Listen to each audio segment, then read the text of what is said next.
જય ઠાકર, જય દ્વારકાધીશ. બહુ દુઃખ સાથે કહેવું પડે ભાઈ, દીકરીની વાત આવે ને એટલે કાળજા હે ને આપણા કંપાવી નાખે એવી વાત છે. મા બાપ વગરની દીકરી છે, એનો ભાઈ મારો મિત્ર હતો, જતા જતા કહી ગયો છે કે આજથી આ મારી બેનની જવાબદારી તારી. હવે વિડીભાઈ આપણને ભાઈઓ સરસ મજાની વાત કરી કે એક એવા બેન છે કે જેના મમ્મી પપ્પા અત્યારે દુનિયામાં હયાત નથી અને એનો ભાઈ જ્યારે અંતિમ શ્વાસે હતો ત્યારે વિડીભાઈનો ટૂંકમાં પરમ મિત્ર હતો અને ભાઈ વિડીભાઈને એટલું કહેતા ગયા હતા કે આ મારી બેન છે, આજથી તારી બેન છે અને આ બેન છે એની લગ્નની તારી જવાબદારી તને સોંપીને જાઉં છું. આ બેનને કોઈ પણ સમાજમાં એવો કોઈ પુરુષ હોય, કોઈ એવો છોકરો હોય કે બેનને આખી જ લાઈફ ટૂંકમાં વ્યવસ્થિત રીતે હાચવી શકે. અને બીજી વસ્તુ મિત્રો એ કે આ બેન છે એ ક્યારેય માં નહીં બની શકે.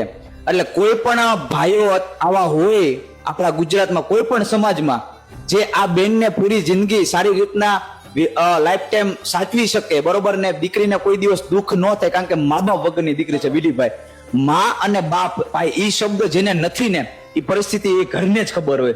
અને ભાઈ એક આધાર હતો, આજ ભાઈ પણ ભગવાનના ઘરે જતો રહ્યો છે અને એ જવાબદારીની દીકરી આજ વિડીભાઈને એ ભાઈ દઈને ગયો છે. અને વિડીભાઈ અને અમે અમારી જે લાડલી ફાઉન્ડેશન મોરબી છે, આજે અમે મોરબીમાં આપણે મળ્યા અને વિડીભાઈ આપણને વાત કરી કે આવી મા બાપ વગરની દીકરી છે અને એના ભાઈ અંતિમ શ્વાસે હતો ત્યારે મને આ દીકરીની જવાબદારી દઈને ગયો છે.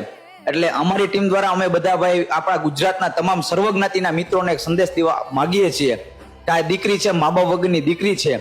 કોઈ પણ ભાઈ હોય કે જે દીકરીને અપનાવી શકતો હોય, દીકરી ક્યારેય માં નહીં બની શકે. અમે પેલા ચોખવટ કરીએ છીએ વિડીભાઈ, ક્યારે દીકરી માં નહીં બની શકે. આવી દીકરીને તમે જો પૂરી જિંદગી વ્યવસ્થિત રીતે ટૂંકમાં તમે કઈ એને આપો કે ન આપો, પણ બસ એને વ્યવસ્થિત રીતે એના ટૂંકમાં મા બાપ ને એનો ભાઈ યાદ ન આવે એવી રીતના તમે સાચવી શકો. તો ડિસ્પ્લે ઉપર અમારો કોન્ટેક્ટ નંબર આપ્યો છે, મારો આપ્યો છે ને વિડીભાઈ નો આપ્યો છે.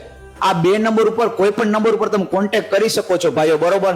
અને કોઈ પણ સમાજનો છોકરો હોય ભાઈ, પણ વ્યવસ્થિત ઘર હોય, વ્યવસ્થિત છોકરો હોય, કઈ વ્યસન ન હોય, બરાબર, દીકરીને એક પણ રૂપિયો જોઈતો નથી. અને દીકરી જે ઘરે રહે છે ત્યાં ભાઈ ખાવા માટે વાસણ પણ નથી, એવું ઘર છે ને એવી દીકરી છે ભાઈ, બરોબર. કોઈ પણ ભાઈઓ હોય આ દીકરીને અપનાવવા માંગતા હોય તો અમારી ટીમનો અથવા વિડીભાઈનો કોન્ટેક્ટ કરજો, બરોબર. વધારે કઈ વિશેષ વાત ના કરતા, જય ઠાકર, જય દ્વારકાધીશ.